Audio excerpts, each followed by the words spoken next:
Who is your target? Who is your segment? They mean target. Who is your target? They mean segment. Who is your demographic? They mean target. People confuse all of this. Okay, so let's see. Let's see if let me jump on explaining that, because I think that's the moment for me to explain this. Yeah, let me show you this. So I'm jumping. This was for next Tuesday, but it doesn't matter. We're going to look at it because there's no right or wrong. I'm only reviewing things that you should all know. Steps in segmenting, targeting, and positioning. So which one do you do first? Which one do you do first? So market segmentation. Yes. So the first one you do is segmenting. The second one you do is targeting. So it's always S and T. You could do positioning first or positioning last. Positioning should be done last, but it's possible to do it first. So it could be PST or it could be STP, but it's always S and T and S and T and S and T. So what's the difference between S and what's the difference between T? So if I say demographics, what is that? Is that a S or is it a T? And it's a S, exactly. So that's where was the question and the confusion. Is when you say, what is your demographics targets? So that's like if I say, who is your segment and targets? Segmenting and targeting is two different things. Segmenting is dividing. So you break down. And one way to break people down is demographics, is what age they are. Okay. So, but you can break in other ways than age. And that's exactly what you said. That's all the old school. Is you can break it by looking at how they think psychologically. And this is called psychographics. So that's why when you say, what is your target demographics? It's like it's redundant. Target is the big picture. Demographics is a small element of segmenting. So you divide people by looking at their age. You divide people by looking at their gender. What is that? That's demographics. Oh, yeah. So you divide people by looking at where they live. What is that? Oh, demographics. Okay. But you can divide people by how they think. I'm a Republican, I'm a Democrat. You can look at people by how they, if they do any sports, or how many hours a week they do sports. That's psychographics. Okay, so dividing people is the first thing you do. Then looking at this division of people and grouping them is the second thing. So for example, this class, okay, very simple question. How could you all see each other? How could I divide you? Like if I was to do segmentation, what could I do? And I give you a tip. If I was doing demographics, what could I do? How could I divide segmenting this class? I could say there's men and women. So I could use gender. I could say who is 21, who's 22, who's 23, who's 24, who's 25. So I could say, you know what, we're going to divide the class in 4 groups, the 21, the 22, the 23, the 25. Okay, then I could say who is in Los Angeles versus who is not in Los Angeles. Okay, who has long hair and who has short hair. Who's wearing glasses, who's not wearing glasses, right? Who has the video on and who has the video off. That's segmenting. Segmenting is dividing, and you just make a rule. Video on, video off. So that's why when she heard, and then targeting is therefore, and then I say, you know what? No, I'm only going to serve the people with GPA. GPA over 2.5, 3.5, GPA under 3.5. That's my target. I have 2 targets based on the segmentation of GPA. So segmentation equals GPA, target equals, this is my target, the high GPA, higher than 3.5.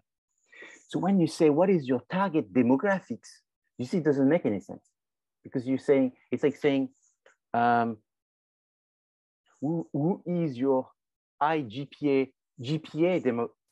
division? It's redundant. So segmenting and targeting is very important.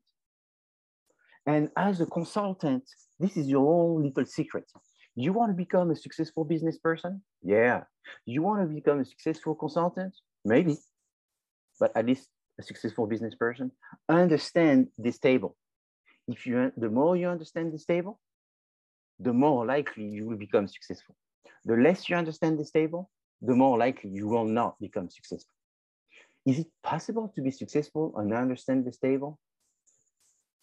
I don't think it's possible. I mean, you have maybe 1% chance. Maybe. It makes it worse.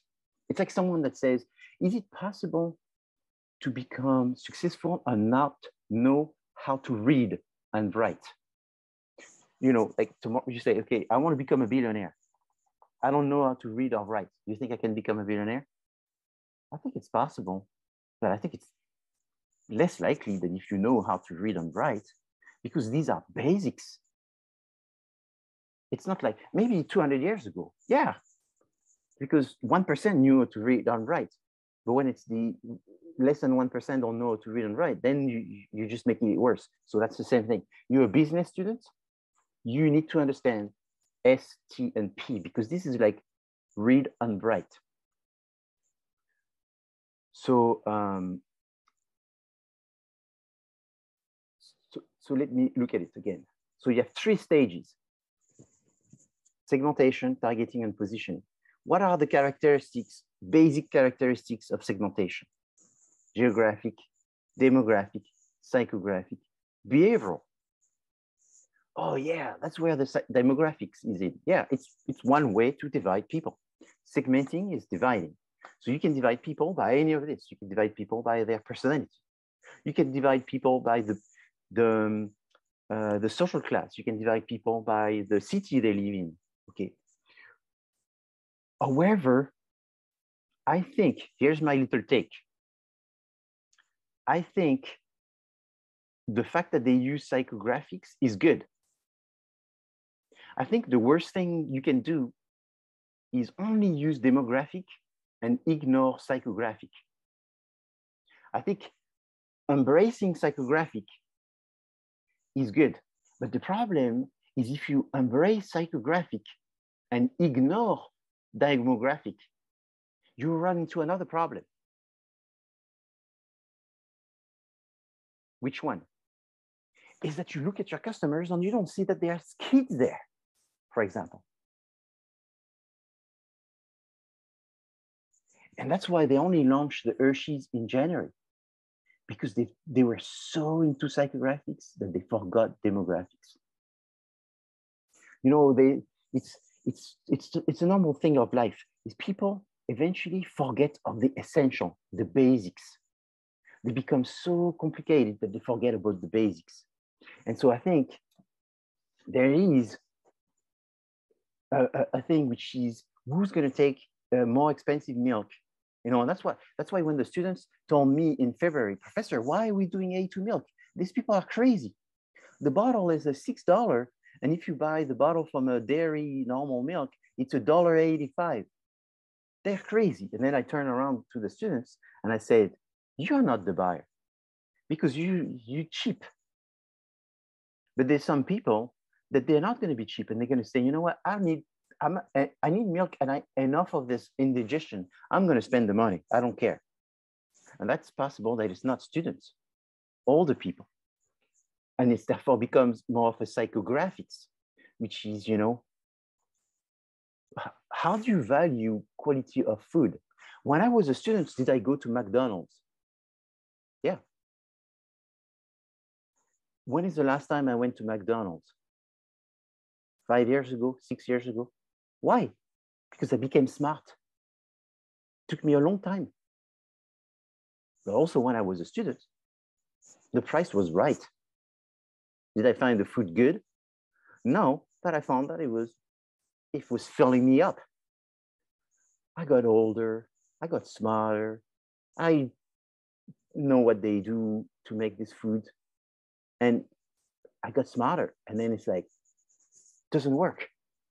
I got kids. When I got kids and my kids were nasty, what did I do?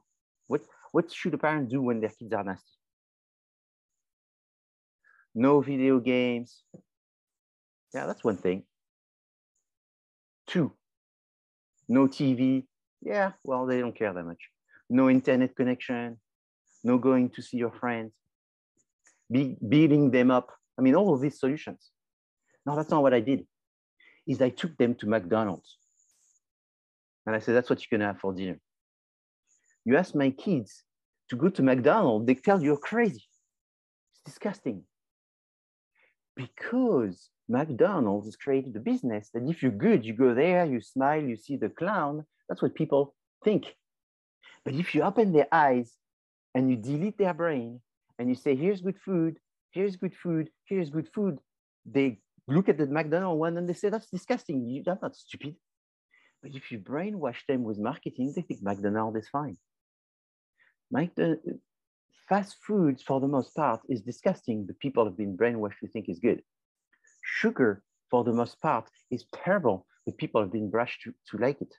So that's what marketing does. That's what for-profit organizations do, is they brainwash you to like something. My kids, I took them to McDonald's when they pissed me off. And they don't associate McDonald's with good because they see the difference. The smell of a burger makes them turn them the other direction. But there's some places where the burger smells like a real steak. It doesn't smell like Easy Lube, Valvoline, change your oil type of thing. There's a smell, but it's a question of how do you associate the smell, okay? And so it's very, very important. So which one do you think is one of the most important of these characteristics to divide people, that explains people behavior?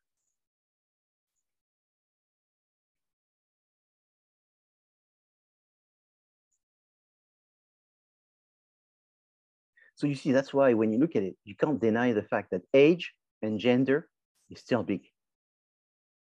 Age and gender is still big. So can any business ignore demographics? No, you cannot ignore it. But my explanation is you cannot ignore it, but you need to pass it as fast as possible because they're too simplistic. Hey, Professor Vigneron, I got a quick question. You brought up a good point. So you mentioned that really the two main ones that you want to focus on are geographic and demographic. But then you want to incorporate in your business all four of these, right? Geographic, demographic, and behavioral? Yeah. So I didn't exactly say that. What I said is that you should do psychographics, and even better than psychographics, that's where I'm heading. You should do benefits. What is the benefit? The perceived benefits. You see, like, for example, she said, you know, people, when they look at a bottle, they say they read everything, but they didn't read anything. For the most part, you're lucky if they read 2 things. They only read always the same thing, the calories or the fiber or whatever the people read, right? And they use their decision based on that. That's called benefit segmentation. So the benefit to me is the most important. However, that means that you can't say, you know what, I run a business just on benefit, or I run a business just on psychographic. You need to still stick to the basics. You know, how can I tell you? It's like saying, you know, I'm going to take a decision of who I'm going to vote for the next American election. And I'm only going to use Wikipedia to decide. Is that good or bad? It's bad. But it's not bad because Wikipedia is bad. It's bad because it's a single source. To make a decision, you can't use a single source unless you have 2 seconds to make a decision, I guess. But if you have a normal amount of time, you should look at multiple sources. Oh, does that mean I should look at 20 sources? 20 sources, maybe that's too much. I don't know what decision you're making. Buying a house, 20 sources. Buying chewing gum, too much, 20 sources. But you should look at multiple sources. So if I had to take only one source, I would take benefit all day. Is psychographics good? It's good. But to me, psychographics is the person that freed themselves from demographics and are thinking ahead. You know, it's like a business student. Oh, I want to be a business student. What did you study? Economics. Studying economics is going to make you a good business student? Not really. I mean, you want to be a good business student and you study butchery or economics? Which one is better? Economics.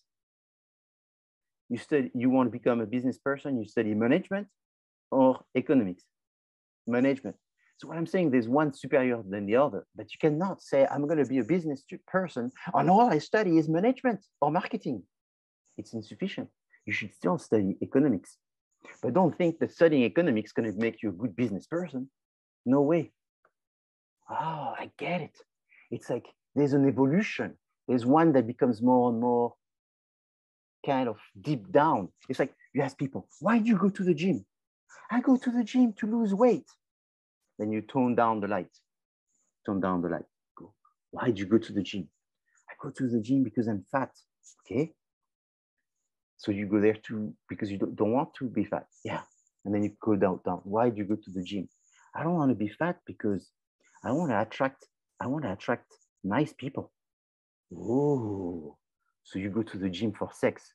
Yes, I have to admit it. Sorry, I go to the gym for sex.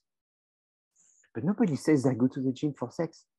They tell you I go to the gym to be healthy, to lose weight, to tone. Why do you tone? What do you need to tone? What are you toning? Oh, for sex. So it's the same thing. So you don't divide people going to the gym for sex versus going to, that's the deep down. It's the benefit. No, there's got to be something else. I don't take this as an answer. So there is some other thing that we need to know. So before, and that's why you see I'm meeting with every group, and 3 groups told me there's a big problem is we don't know their target. We're very confused with the target.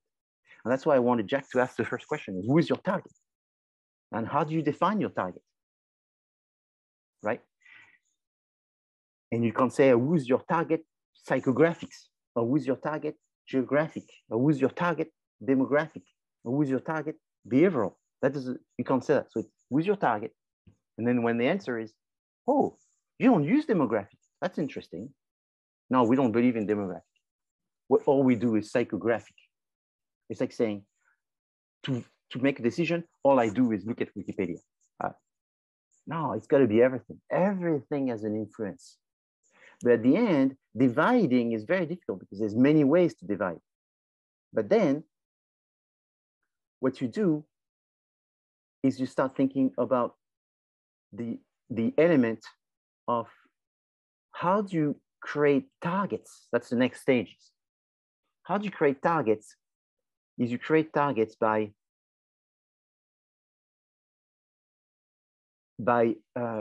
thinking of them as 3 possibilities. Is A2 milk is for women.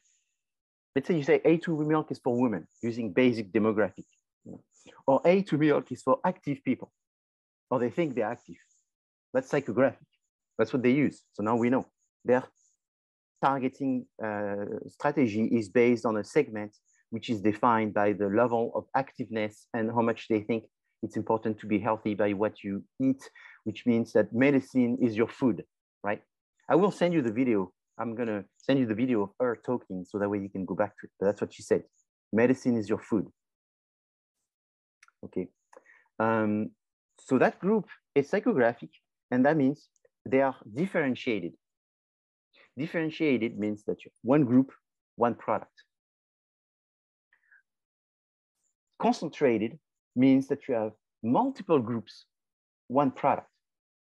So then you say, you know what? It's men, women from the smile area,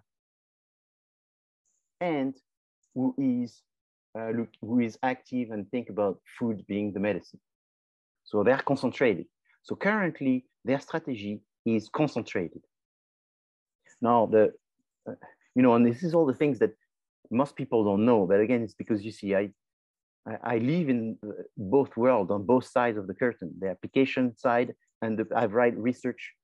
And like right now I have one coming in Journal of Business Research, the most prestigious thing. So I also look at the theory, but the theory here will tell you, and the practice is that if you are a large company, if you're a very large company, you should be in the concentrated. So that's what they are. They are a large company and be in the concentrated. However, if you're a small company, you should be in the differentiated. So let's say you have a startup, you're starting a company, maybe that's your dream. Don't do concentrated. Startups do much better if they do differentiated, which means that they make a specific product for a specific person. However, if you are in the concentrated, meaning that you are also able to control the distribution, that means that you have multiple brands. I mean, if you look at Nestle or Procter & Gamble and all this, or Coca-Cola, those people have like 50, 100 brands, right? Let me show you this, because I don't want you to think I'm giving you some BS. Let me Google it very quick. All right, here's some images of what I mean. When you have a big company, this is what you have. So I can go through it if you want. Kraft sells Cadbury, Clorets, Certs, Chicks, Welch's, Snap-on, Schnapps, Moats. I mean, I can keep on going. Perrier and all of this. All of this brand you know. So Kraft is only one brand. Those brands have like 50 brands. So to survive in the world where they are strategically, right? So what's the difference between strategy and tactics? Strategies are decided by the generals. Tactics are smaller things, shorter things, decided by the soldiers on the ground. The soldiers on the ground make small decisions. We're going left or we're going right. The generals make decisions for the battles. They win battles. Generals make strategic decisions that win battles. Tactics are not decided by the generals. They're not long-term. They're not broad. So right now I'm talking to you strategically. Strategically for A2 milk, they need to think broad. They need to see that they have two solutions.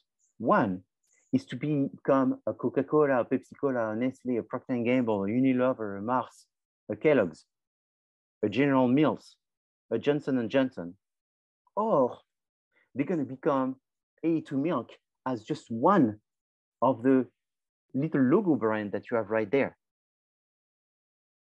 And what's the worst thing? The worst thing is when you are Cheetos. And you know, Cheetos invented Cheetos. And it's called the Cheetos Company. And they invented Cheetos. But now you have Cheetos from Costco. Now you have Cheetos from Coca-Cola. Now you have, and it becomes a thing. What's your future? Your future is death. Death by asphyxia. They take the oxygen around you because they are bigger, because they make what you do. And then you have no relevance in the future. That's what happens. Yeah, you can have a packaging that's so different that people look at it and realize it, but that's not going to carry you for a long time. And that's why they need to open. Cool. So, Professor, that's interesting. Could we start our presentation in July when they come? You know, that's exciting. She wants to come. When we present this, should we start with this slide? Yeah, why not? And tell them, where are we? Professor, isn't that too much of a kick in the butt? It's a kick in the butt. Can we start with a kick in the butt like that? Yeah. Telling them, where do you want to be? You know, and maybe the strategy is to be acquired. I mean, it's a company that is in the stock market. You can buy shares, like you can go on Wall Street right now or use your computer and buy shares from A2 Milk if you want to. You can. So it could be acquired. So what do? Do we make it bigger so that way we cost more to be acquired and we can play the pretty girl and make it as high as we want? Yeah, that's one strategy. Or the other one is to say, no. It's A2 Milk Company Group. It's not company anymore. It's A2 Milk Group. And the A2 Milk Group is going to have multiple brands. We're going to develop our own little corner because we came up with the A2 protein and we don't want people to grab it. So Professor, could we look at all of these and see where they use protein and say that all of the companies in there that use protein are competitors? Yeah. Even if they don't sell dairy products, but they use a protein? Absolutely. Wow, that's so fascinating. I never thought of it that way. It's cool. Yeah. Oh, man. No wonder he wants us to wear the hat that says consultant. Now I get it. This is crazy. I never thought I could have this opportunity as a student at the university. This is awesome. If you like business, you should be thrilled. If you like what you're doing, what you're studying, and you realize that for the next 30 years, you're going to try to pay your bling bling and your mortgage doing this, then you should be thrilled. If you're just trying to get your degree because you're going to retire, that's a different story. Then it's too much work and too much thinking here. But if you care for yourself and your own training, this should get you really thrilled. Okay, so could you start with this? You could. I think it's a moment of truth. And that's why I was telling you about strategies and tactics and segmentation and targeting and all of this. I know half of you are probably lost and going like, whoa, maybe that's what you do when you do your MBA, but I'm not an MBA student. I'm just trying to make my way through the bachelor. Yeah, but it doesn't matter. You can do it. No, this makes sense, Professor. I understand what you're saying. You okay. ultimately want to figure out whether or not the company wants to be bought out, or if they want to eventually become a company like Coca-Cola, Pepsi, or Nestle. Yes, but exactly, it does, and it stems from the thing. Essentially, just my slide, which was this. This is very deep. What I'm telling you is, if you are concentrated, means you're a big guy, because you could cover several targets. And you know how you cover several targets? Because you have a huge marketing budget. So you can blow to everybody's eyes. And people just are programmed like robots. I'm going to get my Kellogg's cornflakes. I'm going to get my Starbucks coffee. Right? And they just program. What is the best coffee? Starbucks. And they just program. It's a machine talking. And so that's what, when you're big, you can do that. But when you're small, you can't do that. When you're small, you just have one coffee store just in the corner. You know, it's you and the family, and you're there and you're making the coffee as best as you can. You have one machine. You know, you have one chance. And then you don't want to make it for everybody. You want to make it very special. So you only do Costa Rican pure Arabica. And everybody goes, why do you only do that? Because it's got the biggest chocolate flavor. And I'm only going to do the coffee that has this amazing chocolate flavor coffee and this finish, this intense vanilla or whatever. And if that's not what you want, you don't have to come here. You can go to Starbucks, there, everything. And then people go there and they go, oh, you know what? I only go to Tony's coffee because he's got this and that. And then you have a leg to stand. And then you do Tony 2, Tony 3, Tony 4, and you build. And then you start doing concentrate because you have a bigger business. But then you keep differentiating yourself, reinventing yourself to grow. So that's why I wanted you to see this map, is because they are in this position. And so where does that go into a presentation? How do you call that? Well, it's usually at the beginning. It's a little story that you have at the beginning. At the beginning of the story, you know, which is, Professor, yeah. Sorry to interrupt, yeah, but no problem. You know, that made me think of vertical integration and horizontal integration. Yeah, exactly. And that's why when you see, even this thing about saying we can't have a farm, that to me does not make sense. Because the problem is they're trying to make the most authentic milk and they don't have a farm. I think Horizon, you know who owns Horizon? It's one of those big guys. I can go back to the map. It's Danone. And Danone is part of Nestle. And Nestle is part of Goodyear. And Goodyear is part of Bill Gates. You know what I'm saying at the end of the day? And so it's like, so who owns everything at the end? Bill Gates. You know, I'm just, I'm not trying to be obnoxious, but it's at the end, it's a big corporation like this. So that they don't get it, I get it. But as a small guy who's doing an amazing job in this, I can show you the map again, and is trying to get to be heard. Hi, you know, I'm in America. Hi. Getting to be heard cannot think that way. You got to think smaller. You need to be very entrepreneurial. I mean, that's how she started. She says, you know, it's very funny because you think we're a big company. We're a big company internationally. But in America, we're a small company. And that's why they need to have a farm almost. So I don't know how they get the farm. Is it subcontracted with their farmers, where they get a corner of the farm, that they get something? But they need a stage. They need some kind of stage where it's the marketing is done from there, whatever. But to me, they're losing the transparency. I think for the sake of transparency, they want to talk about their milk from the point of view of the cow, I think. Because they, you know, benefits. How many people care about animals? How many people are not drinking milk because they know that the milk comes from a cow that sort of got not treated well? And it's sort of why they don't eat meat anymore, why they go to plant-based, because the plants don't talk. The plants have no emotion. You treat them poorly, you know, the salad don't go, I got bad water. They give me bad water. I'm just a salad. Why are they treating me like that? But the cows and the animals and the chicken and all this, right?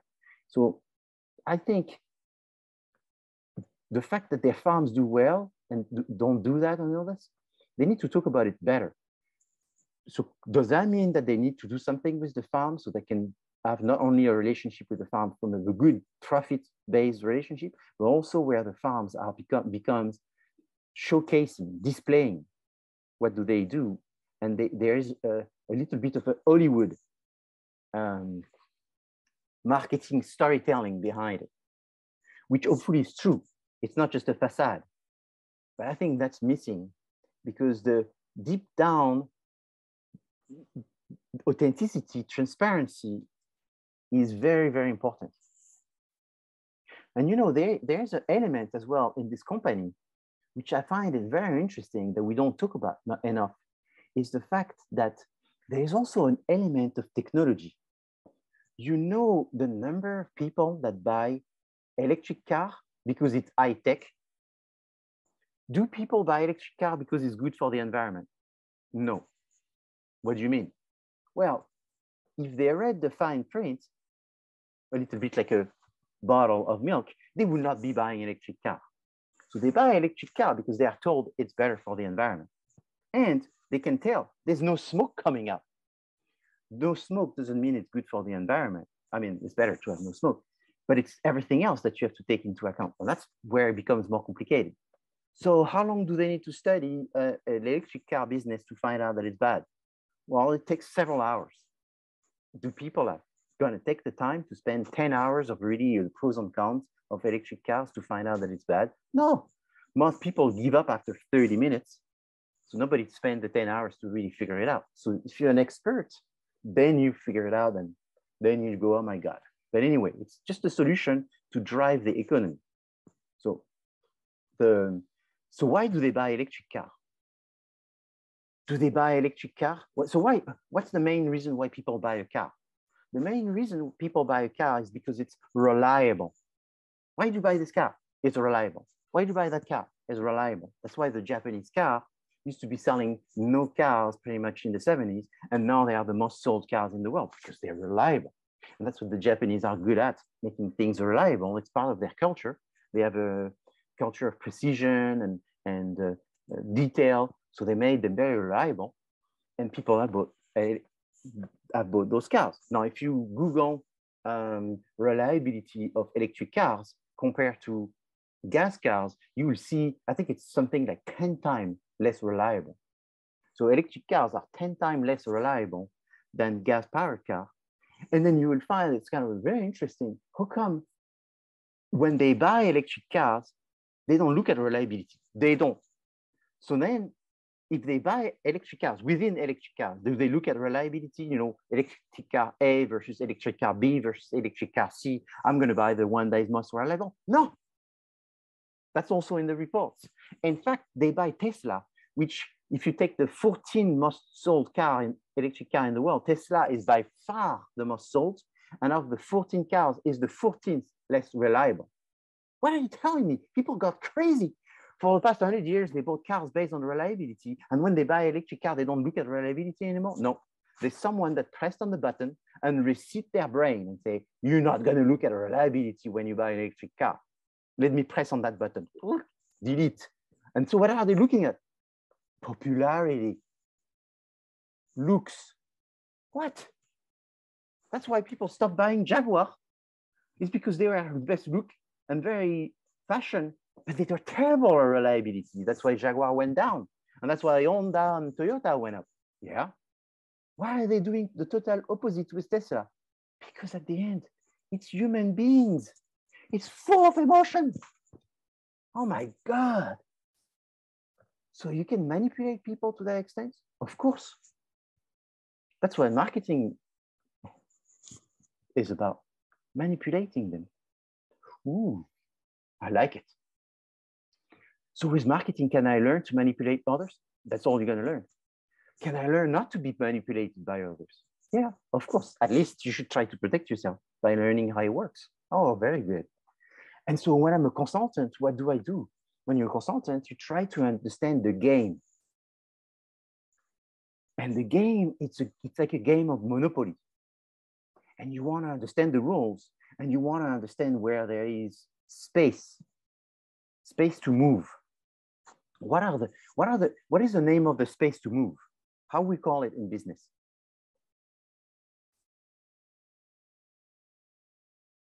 And I'm going to give a tip to the students that had me in the previous classes. It's the word that I use the most and that you've used the most in my classes.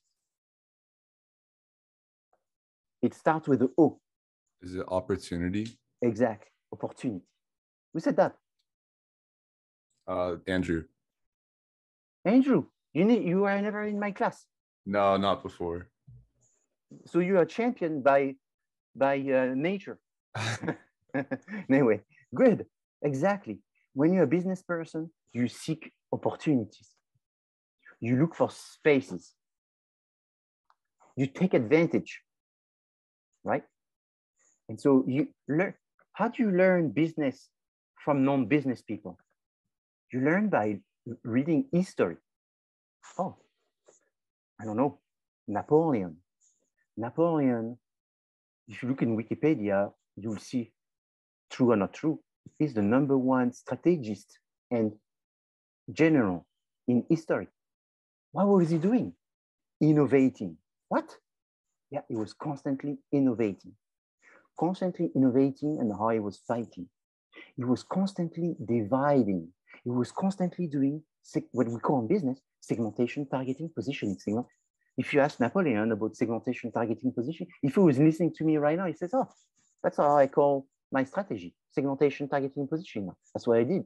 So this is used by all successful people, is they constantly look for cracks.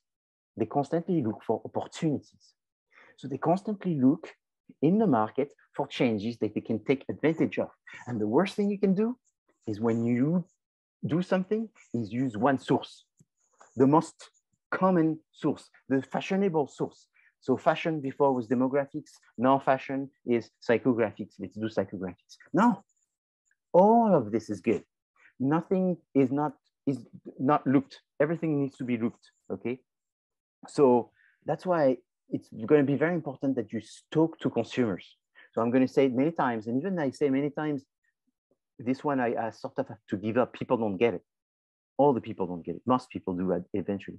Is I do not want you to do a survey. I do not want you to do a survey. So you're going to do some research, but I do not want you to do a survey. Survey is too much work for the time that we have. However, I really, really, really want you to talk to some people. How? Doing interviews, like these little discussions that we had. oh, could we do Zoom with them? So that way we can record it and then look at it again and again and try to really understand what they said. So we are better prepared to do another interview with someone else with Zoom from what we learned from the first time. Yeah, that's exactly what I want you to do. Interviews, talk to people, collect information.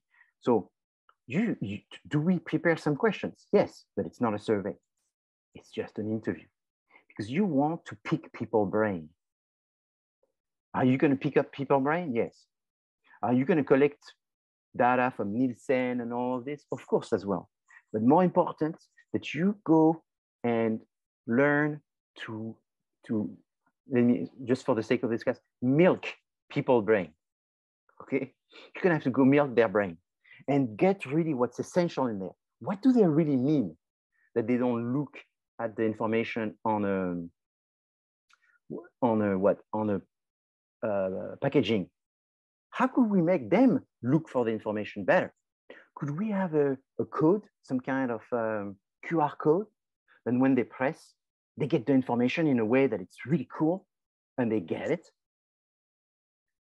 Could we put the QR code there and then there's a picture of a cow that moves and the cow says, hi, I'm an A2 cow. Whoa, thank you for coming today because I'm so happy to see you because I'm a happy cow because I make A2 milk from the Amy company that cares of cows.